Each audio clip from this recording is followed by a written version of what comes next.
You might be familiar with the number 1.5 degrees, the critical temperature threshold of climate warming that global negotiations are struggling to keep within reach. Well, today we got some sobering news. A recent runaway in global temperature starting in 2023 has now put the average global temperature above that 1.5 degree threshold, and by quite a bit. In fact, 1.63 degrees warmer than averages when the Industrial Revolution got going. Look at the data a different way and the amount of warming really stands out. These fainter lines show the average monthly temperatures in each decade since the 1940s. The gradual warming trend, driven largely by man-made greenhouse gas emissions, is really clear.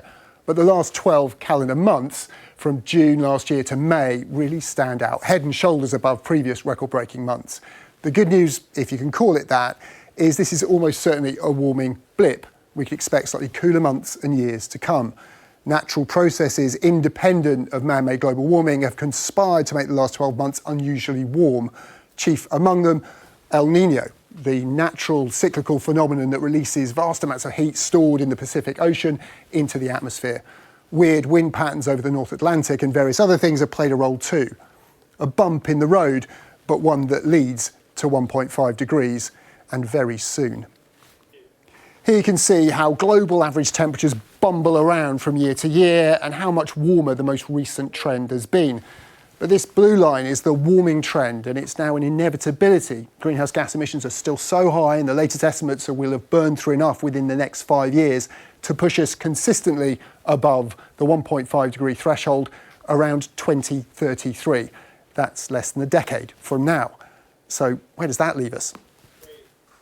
Every tenth of degree above 1.5 leads to more and more misery for people, damage for the economies, costs in terms of floods, droughts, fires, heat waves. This we know as a 100% certainty. But moreover, what we must be honest about scientifically is that we simply do not know if the planet can cope beyond 1.5. We haven't been in that terrain for the past 100,000 years.